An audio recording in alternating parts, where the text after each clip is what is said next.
Good afternoon, and welcome to this week's episode of Supply Chain Talk. This, in fact, is our first episode of 2026, so welcome back to our audience. Our main topic today is how demand forecasting can help you beat waste. Before that, we'll talk about a relevant news item. And as always, please do join in the chat using the chat panel, and we will try and address as many of your questions and comments as we can. And the audience always finds them very useful to see. And for the most useful comment or question, we will be awarding a Supply Chain Talk mug. So keep those questions and comments coming. Let me now introduce my two guests today. And the first of these is Antoine Pratt, who is Operations Manager for the Cardiac Cath Lab and Interventional Radiology at VHC Health. Antoine runs supply chain operations that support high acuity clinical teams. And as an accomplished healthcare executive, he's passionate about enhancing strategies and services for multi-site and academic health systems. And Antoine is also a guitarist. And what he's learned is that supply chain and music are not that different. You rehearse so you do not panic. You learn the structure so you can improvise when things change. And when it's time to perform, whether it's a solo on stage or a life-saving procedure in the room, everyone is counting on the support around them to be locked in.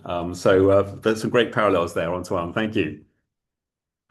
And our second guest is Panos Anastasiou, who is VP for Procurement for Europe and GB at McCain Foods. Panos has over 20 years of supply chain and procurement experience across pharma, FMCG, and food and beverage. And in his free time, he's currently building his second gaming desktop from the ground up, putting together an expensive supply chain of semiconductors, wafers, RAM, and NVDA chips. So obviously a skilled engineer and a technical person, Panos. Welcome. Thank you. I will be on camera in a moment because my camera just crashed, surprisingly. Let's see if that works. I hope your gaming desktop will work better than that. So let's turn to our news item today, which is headed up Trump threatens Canada with 100% tariff if it makes a deal with China. And it's by James McLaughlin, who's an editor at automotivelogistics.media. And while it's focusing on the automotive industry, I think it's just representative of a lot of what's going on in the world of tariffs at the moment. So the key point in the story is that in a social media post, what else? US President Donald Trump has issued a threat that the US would impose a 100% tariff on the import of all goods from Canada to the US immediately. If the country makes a deal with China. And this is following on because there's been a recent deal announced, a strategic partnership between Canada and China, which is seeing a tariff reduction for Chinese electric vehicle imports to Canada. What's unclear is are Donald Trump's remarks referring to this specific deal? Seems they are. And as is often the case, it's somewhat inconsistent what Trump has said, because initially he said the agreement was a good thing for the Canadian Prime Minister to do. And he told Prime Minister Carney, if you can get a deal with China, you should do that. But now this pivot from US support for Canada-China trade to a rapid escalation with tariff threats highlights the precariousness of international trade today, even within North America, because let's not forget that US and Canada are both part of the US-Canada-Mexico trade agreement.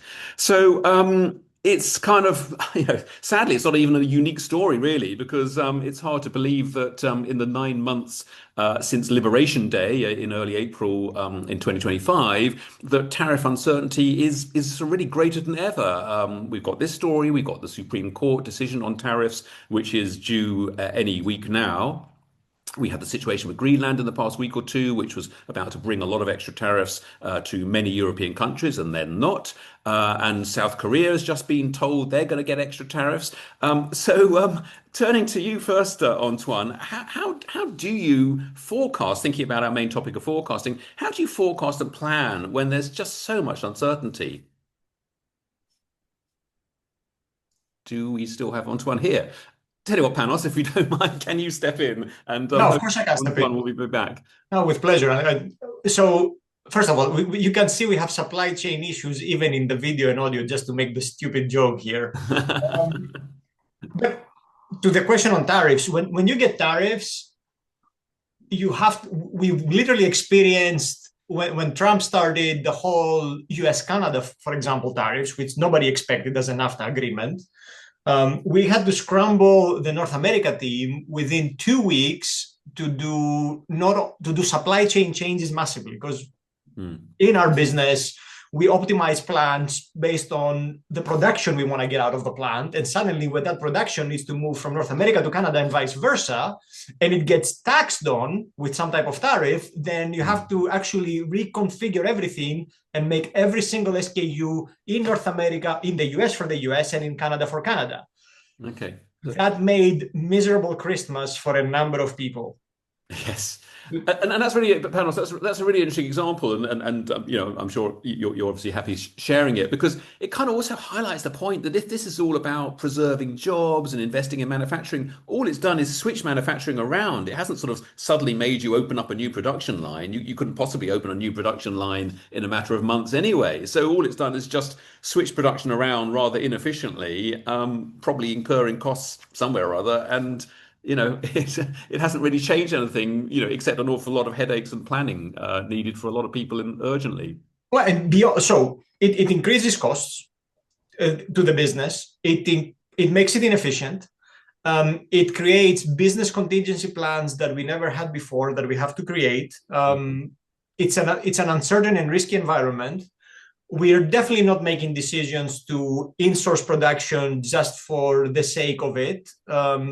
You will pass on the consumer cost down the line eventually, whether you like it or not.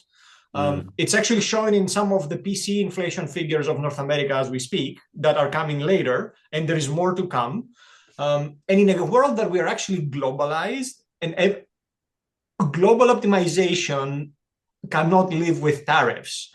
So if we want to have cheaper, faster, better products, we need a global ecosystem, because we're one humanity producing for humans. Yeah. Everything that disturbs it is just creating inefficiency in some shape or another. Yeah, no, great.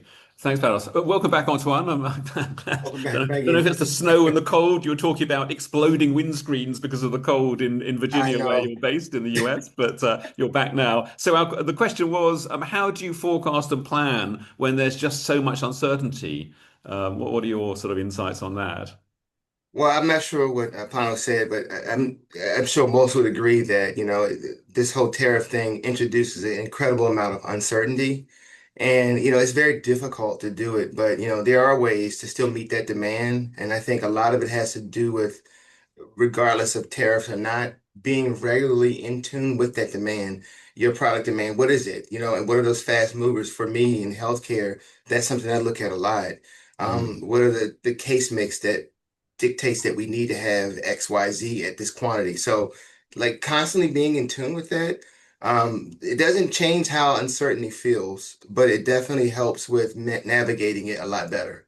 And I guess picking up on your introduction of being able to improvise. I mean, I guess in a way, Panos, that's what you were describing. In a way, you're saying, okay, we've been thrown this, so let's improvise. We'll make this in this factory and this in that factory, which we wouldn't normally do, but we can switch things around. And I guess part of that is, do you do a lot of sort of game playing of that, of being able to try and think about all these different scenarios and work those through?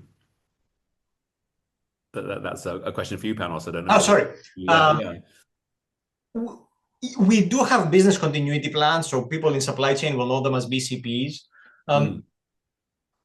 But they are global. We run a global business with global feedstocks, with global supply chains, trying to get the best SKU possible at the best quality, at the cheapest cost, to the hands of the consumer that needs it.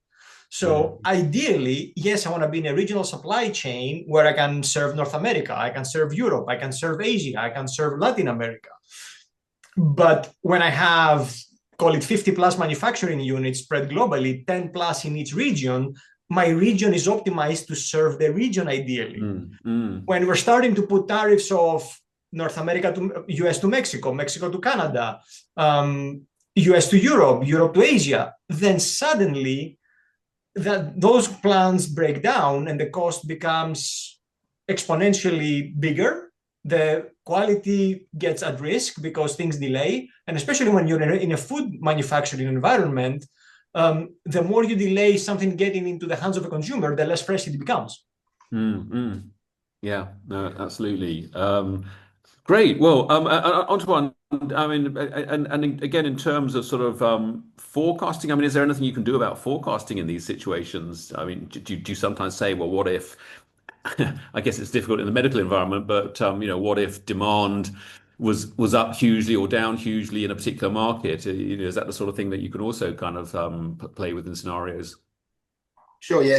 I was actually taking notes when Pounce was talking because a lot of what he's saying is, it's like it's nice to hear the other side of the game, if you will, because I'm Mm-hmm. dependent upon suppliers, manufacturers, and so forth to provide me what I need. And I will say, as you know, I've been doing it for a very long time, and we faced all sorts of things from Ebola to different storms, ice storms, COVID, Mm. you name it. And honestly, I think in order to be in supply chain, there's an American expression, you have to be built for it tough.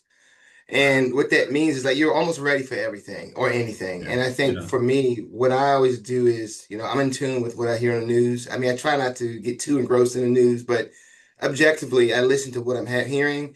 And then what I typically do is with that information, even with the tariffs, I'm going into my suppliers and my supplier reps saying, hey, let's have a discussion and see what impact this will have on me. The Mm. storms we've had in the past, when Spunbound was very hard to get in the past, like all those things, I was very in tune with my suppliers to know what's available and what we need to do. And I Mm. think COVID really, I feel, gave us and it caused us to be more battle hardened, if you will, Mm. Mm. because everything was limited because of people. And then I think we all realize how important people are to Yeah. supply chain and production. And when you don't have the amount of people you typically have, everything slows down on both fronts. And Yeah. so No. having that knowledge and approaching things like this that way has allowed me to always be able to forecast accurately as Yeah. possible, close to Yeah. accurate. No, thank you, Antoine. And it's a great reminder as well that it isn't just the forecasting, it is the communication, it's people to people, talking to suppliers and so on to discuss what might happen and what they might be able to do. Let's move now to our main discussion point, which is how demand forecasting can help you beat waste. And the first agenda item was tackling overproduction with accurate demand forecasting. And as we all appreciate, overproduction has several impacts. First of all, you're going to be creating products that may not be needed. You may be, using up materials and production capacity while you're doing that, and making these unneeded products at the cost of demand for the products that are wanted. And also, if you've got all these extra products that you've made, you're going to be taking up warehouse space and using up your cash flow by holding excess inventory. So, Antoine, turning to you, I mean, in your experience, is poor forecasting the main cause of overproduction? I think it's one of the causes of overproduction. Mhm. I think, I know on one of the earlier discussions we've had, I mentioned how sometimes people purchase in fear. And I'm sure, Panos, being procurement, you've seen that too. People buy, they fear buy. Mm. And the emotion behind that causes them to overestimate a need of any sort. And I will say that that's one of the key contributors to that, with what you mentioned. And also what you mentioned a moment ago is the lack of communication. So like Yes. all those things come into play because that communication, be it data of some sort, telling you, hey, here's the common need, here's why, and kind of giving you that information. But the other part of that is that should be a constant. Forecasting is dynamic. So it shouldn't be I did it once. That's it. Yeah. You have to always forecast, especially on those things that are high use, because seasonality could impact it and it could be emotion impacting it. Either way, you got to prepare for it. Mhm. Yeah, Mhm. and to build on Antoine, we all, being supply chain professionals, we have to recognize that forecasts are exactly that, forecasts, which means they are wrong by default, by definition. Yeah. So any number we get will be wrong. And ideally, we've built enough buffers in our supply chains between we get a number from a consumer demand, We feed it back to, well, actually, we break it down in our ERP systems through our bill of materials, the famous bombs, and then we actually get it into supplier figures. We give it to the suppliers. We tell them what we need, and then the buffering starts. They will have raw materials, they will have inventory, we will order, we will have inventory, we will produce, we will have inventory after production, we will ship to warehouses, inventory builds up there, and then warehouses to customers, to consumers, to retailers, you name it. So there's different pockets. You need to have enough pockets to avoid the supply crisis of the COVIDs, the tariffs, etc. But it doesn't. You don't need to build too much.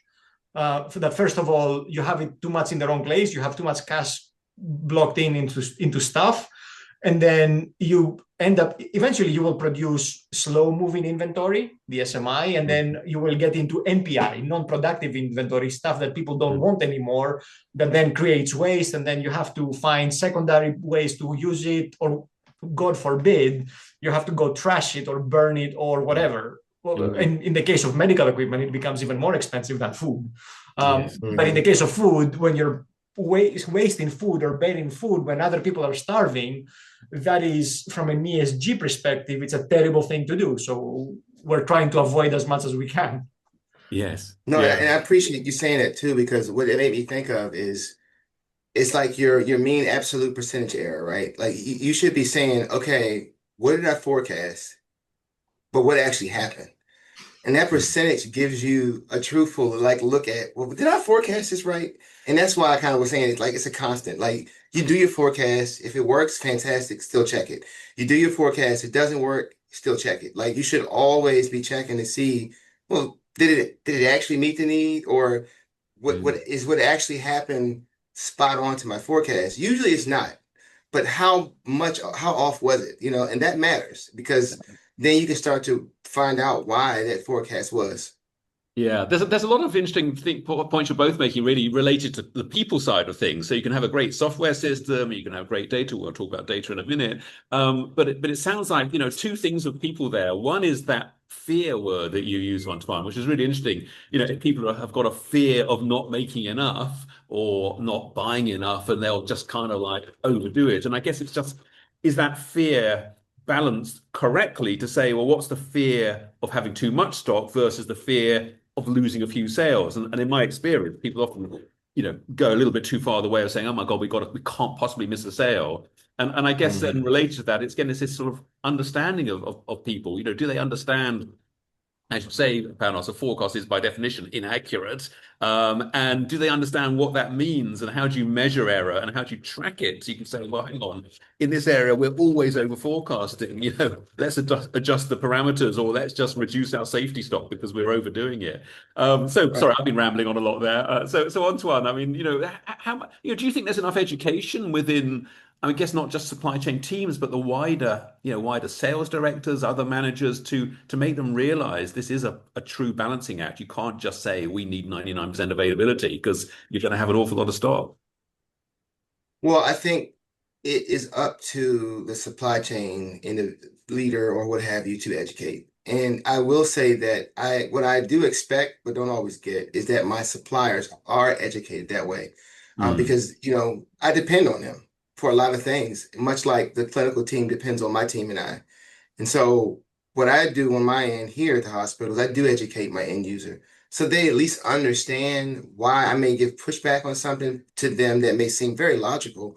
But to me, it's like, no, I don't think you want to do that. And even when it comes to setting PARs or, establishing what a safety stock is in their environment versus another environment. So it does come with a lot of education, and I feel like it's just on us to do that educating of our customer or consumer. Yeah. Okay. And Panos, how about you? Yeah, in terms of educating other people in the supply chain. Well, I want to tackle a bit the fear element as well, because yes, yeah, we have you need extreme collaboration when an extreme partnership when you are doing any complicated supply chain. So the forecast will be wrong, and the procurement people need to acknowledge that whatever we get by default will overorder or underorder. The supply chain, the demand forecasters, and also on both sides of the fence, whether it's consumer forecasting or supply forecasting need to admit that whatever they give you is wrong.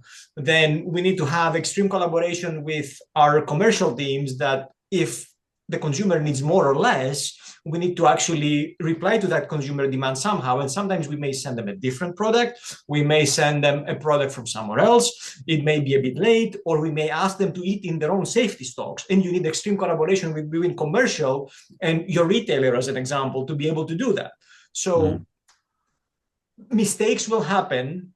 It's avoiding the blame culture of it's your fault, this function, your fault, that function, your fault, customer, your fault, supplier. And it's like, okay, it's wrong by default. How do we make it better? And we're all here on the same ship, rowing in the same direction, versus people starting jumping out and saying, no, it was your fault, but I'm putting my life jacket and goodbye.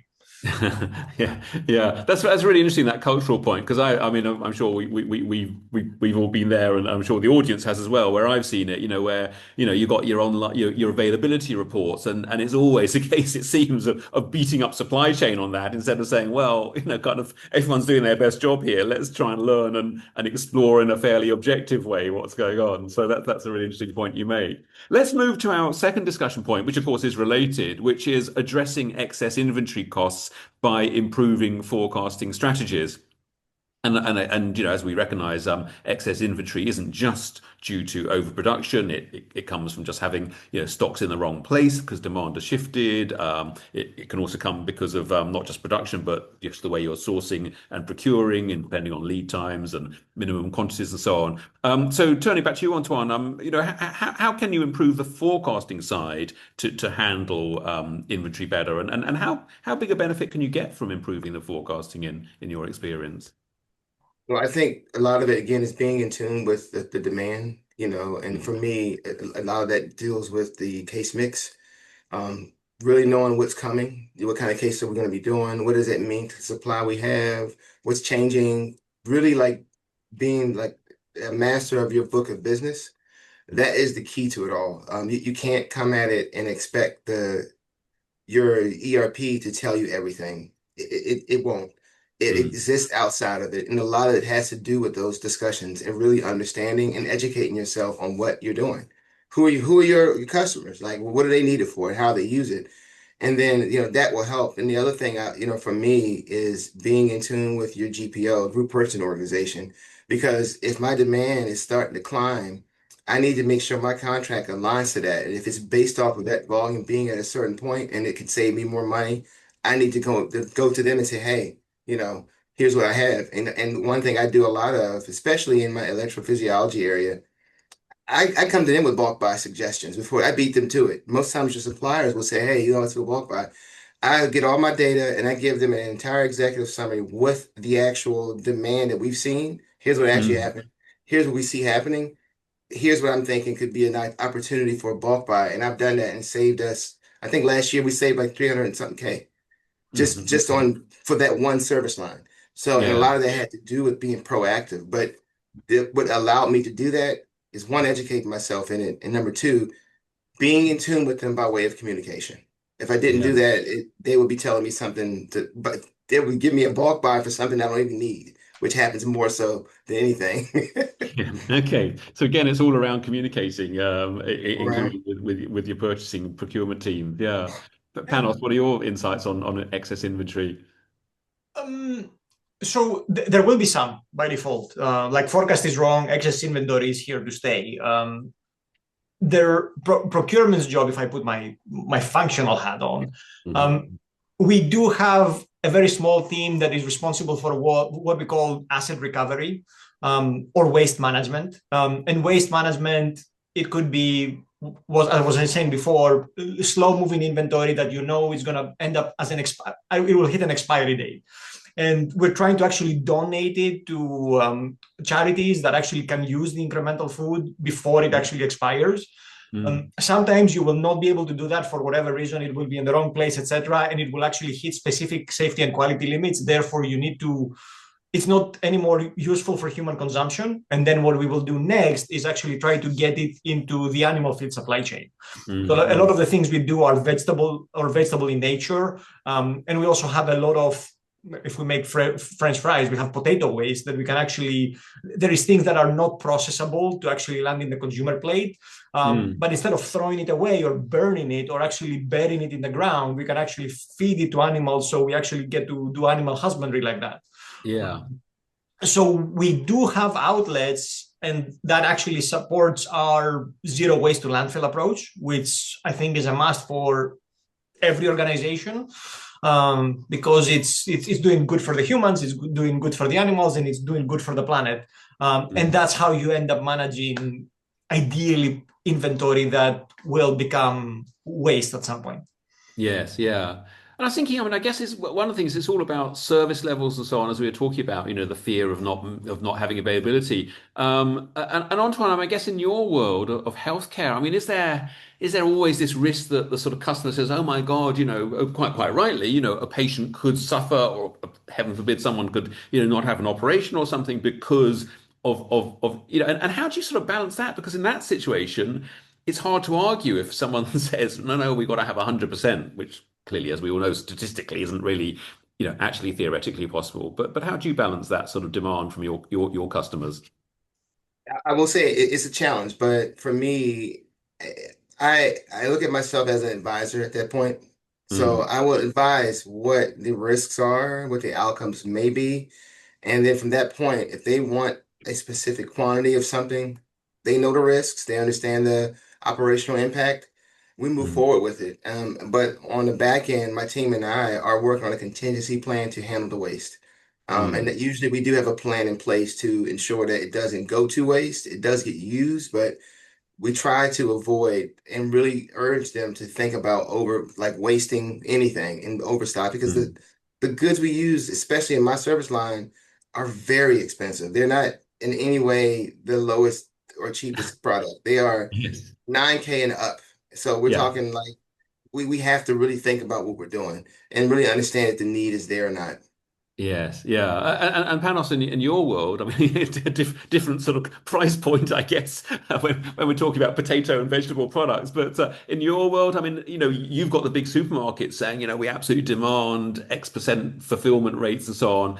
Again, how do you have discussions with them to say kind of, yeah, well, if it's a 99% fulfillment rate, that means that, one day out of 100, I may not deliver entirely on, if in full, and that's, yeah, don't kind of panic, or is it, yeah, are they very demanding? So yes, we do. There are case fill rates that we try to adhere to, but at Mm, the same time, we have been one of the biggest players in retail, at least in the frozen food segment and also in the French fry segment. We have enough of a relationship with the Walmarts, the Tesco's, the Carrefours of the world to, mm, if it's a 99, that 1% time that we will not deliver, or we will not deliver in full because it's case fill mm. rate in full, um, they will have enough stock partially to cover.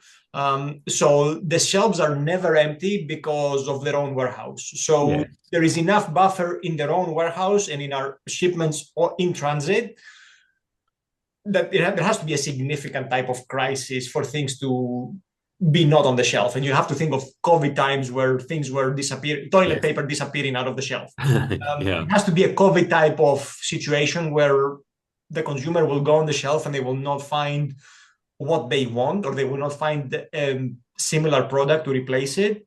So it's mm, extremely mm. rare. Yeah, to answer that, the supply chain is set up in such a way that the consumer, so yeah, the consumer, because the customer is the retailer and the consumer is the Alistair at home, the consumer Yes. never sees an impact. The customer will see some, and maybe there is a noise here or there, but it's never Mm. irreparable, and the relationship is always good enough to manage it. Yes, yeah. Okay, no, thank you. Well, let's move to our third discussion point, which is overcoming supply chain inefficiencies with data-driven insights for better sustainability. And I guess as we've been talking, if you've got excess inventory, in the worst case, you're having to kind of dispose of it, and you're shipping stuff around which is in the wrong place. So I think we can all understand that a more accurately run supply chain is good for sustainability. And I mean, back to that data-driven insight point, I mean, we're all familiar with the expression garbage in, garbage out. And I guess, in terms of the garbage in, that's your data, but hopefully it's not garbage. And forecasting depends on, familiar data like sales history, current sales, and but also many other data points like competitive promotions, weather forecasts, especially kind of like in snowy conditions. I don't know, if you've got heavy snowfalls forecast, do people fill their freezers just to be on the safe side? But also things like economic trends. So, Antoine, turning back to you, what do you see as the key success factors in improving how data is used in demand planning? Well, you hit it on the head with good data in and good data out. Like you should build solid data models that allow you to mainly like we're not psychics, so we can't see in the future, but in the glimpse kind of give you an idea of where the future's headed. Because just like when you talked about overstock, it's an incident, but it's a habit built on biased forecasts. So if you think of it that way and you say, okay, well, what kind of data could I use or have at my disposal to kind of let me think about this more objectively, like I mean, like, looking back and saying, hey, what did we do last year with this? Mm. How much of it was expired and wasted? How much of it actually got used versus what I forecast? So back to that error check. And then, is anything changed between now and then that would make me think that I need to maybe rethink my forecast? Like, Mm. all that data should be at your disposal. It should be something in addition to other things that you are paying attention to. And Yeah. it requires you to pay attention to it. It can't be a passive look. It Yeah. has to be intentional in order for you to get the result you want. Yeah, Yeah, I think it's interesting again what you're saying there. It is back to that sort of like calm reflection. Let's understand what happened rather than just kind of like saying, "Oh my God, we were dropped to 97% fulfillment rate and who's to blame and so on." So there's a lot. And Panos, before you jump in, just a quick reminder to our audience. Do share your experience. Are there any particular things you found have worked well in your demand forecasting and handling inventory, or have you got any specific questions, examples you want to share and get our views? So just a quick reminder that there's a mug waiting. Panos, over to you. yeah, and we should. Yeah, if the audience has questions for us or they have challenges, we'd love to hear them. So feel free to dump them in the chat in a good way, and Katie will get them to us. Mhm. Um, Going back to the point of extreme collaboration, this also applies to. I'll give a specific example. By default, we have product in the system that is idle somewhere. So in the spirit of extreme collaboration, we do have a monthly review between supply chain procurement, finance, and actually general management, where we look at the warehouses we use, because we have core warehouses of our own, we have satellite warehouses, and then we have, if needs be, warehouses. So we're now setting up a monthly review where we're actually going into the whole warehouse ecosystem and we're seeing what product we have where, trying to actually not only reduce cost, which is a side benefit, but more importantly, move the right product to the right warehouse in the right location for what we see will come as a demand in the next 3 to 6 months. Because the Mm. worst thing you want is to have demand, for example, in Eastern Europe, in Poland, and you have products sitting in Western Spain. That Mm. will take a couple of weeks at minimum to actually get it. And by the time you have it, the demand may not be there, or someone else as a competitor may have jumped in. Mm. So, right product, right place, right time, or close enough avoids waste, minimizes cost, and more importantly, gives you a better customer experience when they run out of something and they want more. Yes, yeah, I'd be interested to know, have you sort of introduced, either of you, kind of in your current roles or in previous roles, have you sort of brought in other data which you found has been incredibly useful? Whether it's weather forecasts, whether it's just the seasonality is extremely strong. Interested to know what's have you got any surprises there? And again, in the audience, if anyone's said, well, actually, would you believe it? Looking at sports fixtures or looking at the sort of the temperature 100 miles away seem to be a really strong correlation to help us improve our forecasting. It'd be great to get some interesting examples there. But Antoine, have you found some particular things that help in terms of that data that gives you that better accuracy?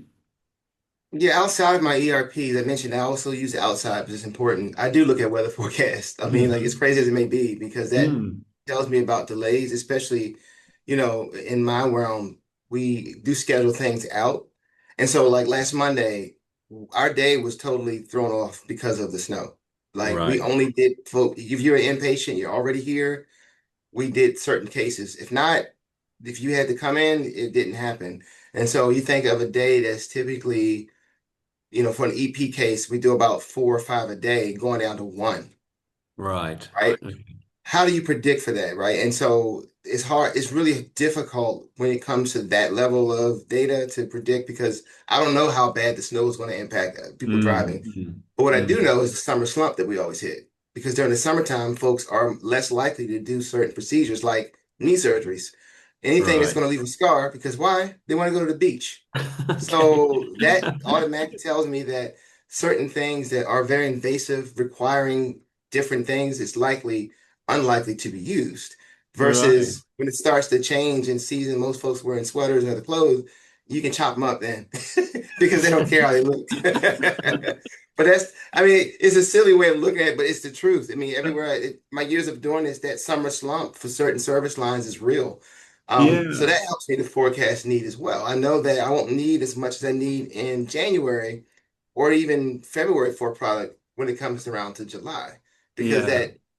that cases the volume goes down significantly. Yeah.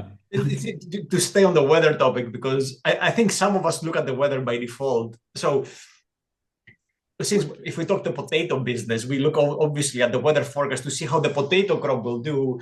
But one Mm. funny incident we had literally last summer is the procurement team were like, okay, we need more rain because more rain will give us more wheat in Ukraine and Russia. More wheat is good because we can actually use it in our butters product and it will be cheaper and we can create more premium products that are cost competitive. So the procurement team is kind of hoping and praying for more rain. The agriculture team on the other side of the table, there's too much potato stock. We've overbought a bit. So the agriculture team is like, we want it dry. We want dry. We want less potatoes. So you have two different sides of the table praying for different weather based on their specific needs. And we're kind of sitting there calculating, if my wheat is 50 euros cheaper, but your potato is 20 euros cheaper and you've overbought, what is better for the P&L? They're Yes. looking at each other. I'm like, oh my God, what conflicting interests we're having here on the same table. It Yeah. was so funny. Yeah. And Panos, I mean, do you rely on, because weather forecasting has got better over the years. I mean, do you rely on long-term forecasts of the sort of the trend a few months out and actually plan, that far ahead? And is it Yeah, useful to do that? Yeah. as procurement, Mm. so the team that I'm responsible for, we buy everything except potato. And because we're such a big potato business, we have an agriculture team that look at like 50 different potato varieties. And Okay. they actually are Wow. potato experts. So Wow. they, because I want to give their example, which is they look at 6, 12, and 18 months out in terms of weather Good. forecast to see what is the trend, what is the pattern, are we in El Nino versus El Nina type of situation, what crops are going to be better where, what type of potato varieties do we want to buy here or there, do we want to ride the spot market versus actually lock in contracts, what is better Mm. for our farmers that we have long-term relationships and based on those weather conditions. So the Yes. short answer, absolutely yes in some areas. Yeah, it's a great reminder, isn't it, of just like how complex supply chains are. I mean, who would have guessed it? I bet most people would think, okay, oh, I'm buying some, pre-cut chips from McCain's, it's just chips, isn't it? It's just potatoes cut into bits with a bit of oil on them. And actually, your experts are balancing 50 different varieties and the crop yields and deciding what exactly to do. It does remind us, and I'm sure buying in all sorts of locations and cross-border and domestically. And again, it just brings us back to the original article that when the world's changing and there's trade barriers being put up between countries, it's not a good thing. So we're thankfully sort of relatively free of that in Europe, where you're based, Panos, but clearly supply chains are complex and global. And we should be free. That's my personal opinion, not a political statement, but we should free up supply chains globally. We should look ourselves as we need to produce products for one common humanity. I need to be able to serve Antoine. Antoine needs to be able to serve Asia. We're all Mm. here for each other. At the end of the day, if an alien threat came tomorrow, we'd all wake up and be like, we are one common humanity. I'm like, do we need the aliens to come for us to realize that and actually be better for one another? I would Yeah. say not. And a final question for you then, Antoine, rather. I mean, with your supply chain, I guess, you're buying a lot of stuff internationally, I guess, are you? Because, this is specialist equipment, specialist tools, which are not all Mhm. manufactured domestically.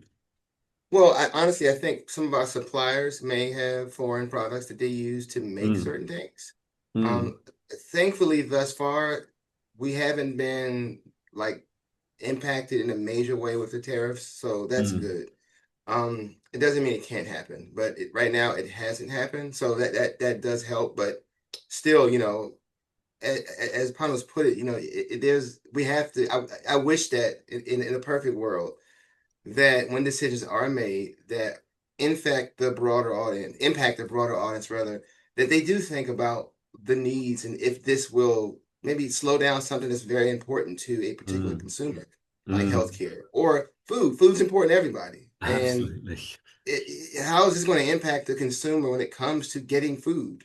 We already know how the economic equation works when you get bad food, what that leads to. So if we need Yeah, to get quality food and you are doing something that will impact it, you need to really think seriously about that and what that yeah, means economically if we are going to now start to get food that is less in quality and what that means to me as the consumer, and then how it spreads to other things. They're going to be yeah. at my hospital, basically.